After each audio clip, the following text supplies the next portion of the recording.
I've never heard anything like that. You could hear people basically begging for their lives. It's just like a waterfall of fire and flames. I heard a lot of screams and I could see people banging on the windows and there was fire all around them. It was horrendous. She was screaming, "I've got a baby, please help me get out. I can't get out. I'm trapped. I need to save my baby." In my 29 years of being a firefighter, I have never, ever seen anything of this scale.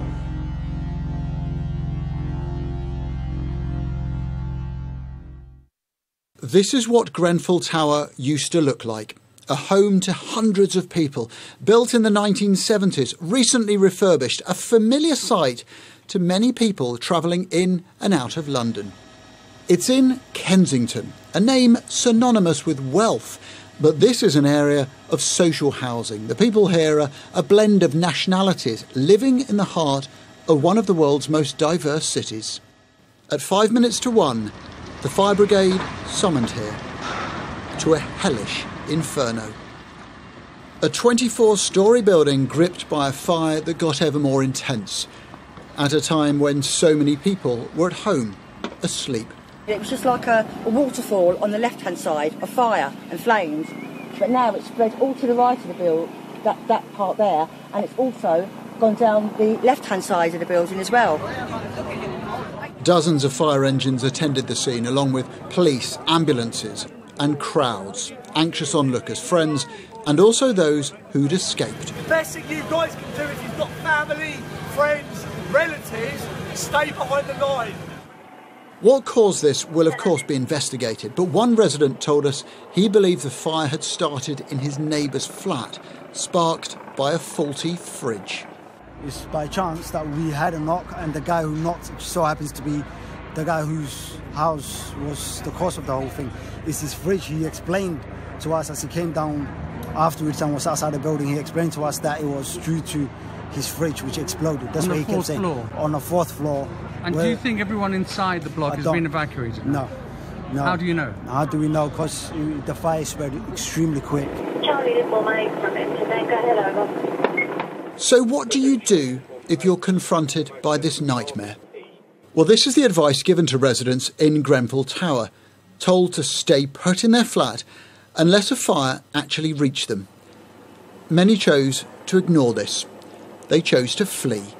I've opened the window and I heard some woman saying it's getting bigger.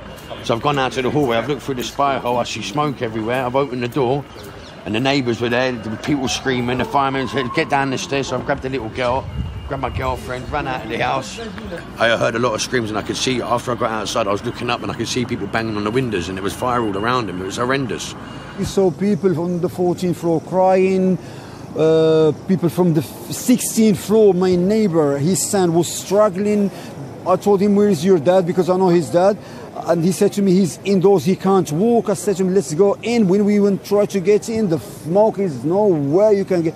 Me, I was going through the floor. The fire brigade, they had their oxygen. We never had the oxygen, so I just have to leave. So there were firefighters inside the building evacuating people? They just came in, trying to evacuate the people, telling them to go. But they told us to stay in, but I have to open the door and to get out.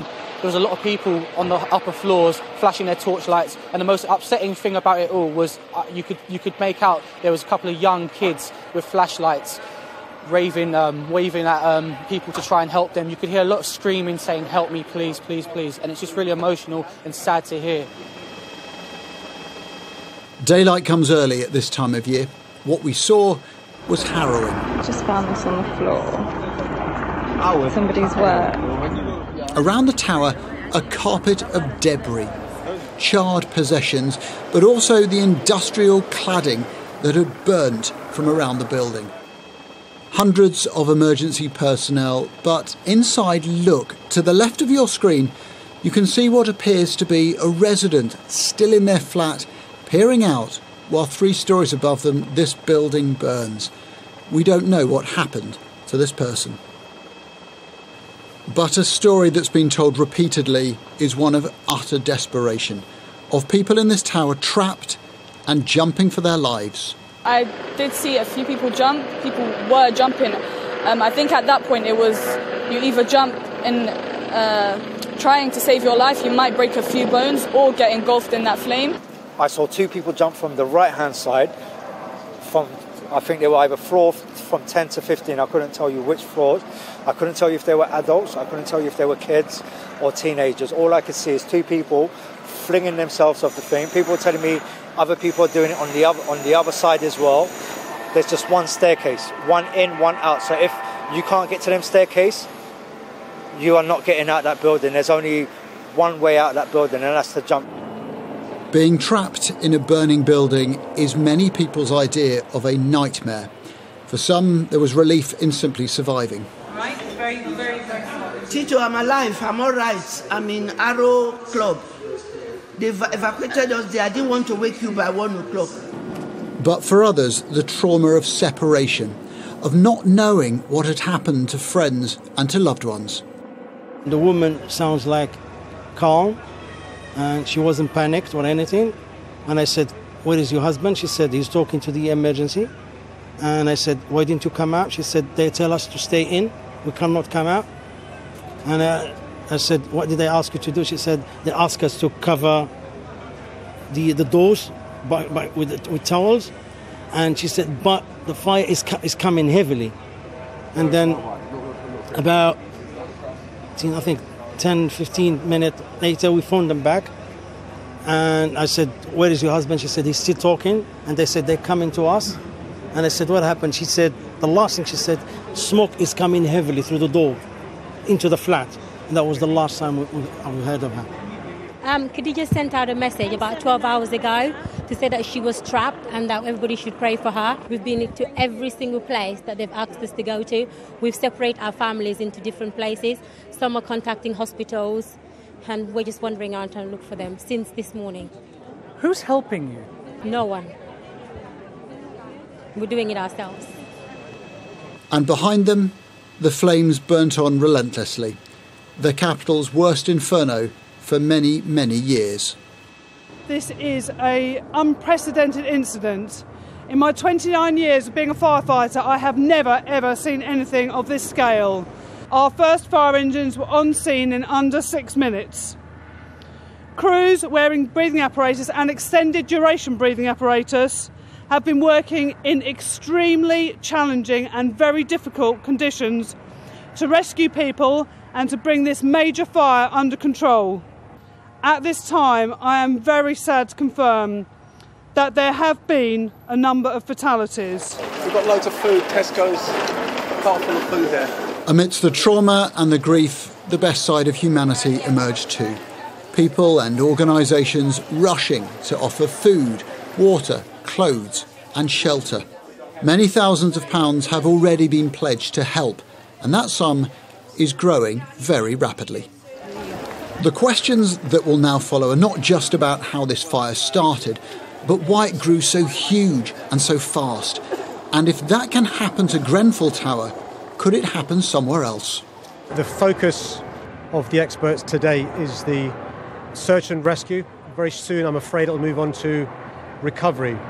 But there are genuine concerns, reasonable concerns that have been raised during the course of the night, and it's really important that these questions are answered. This building has just been refurbished, a process that took around 2 years and cost millions of pounds. But residents here have long alleged it's unsafe. Just 7 months ago, one group predicted a catastrophic event, a prediction that today came grimly true.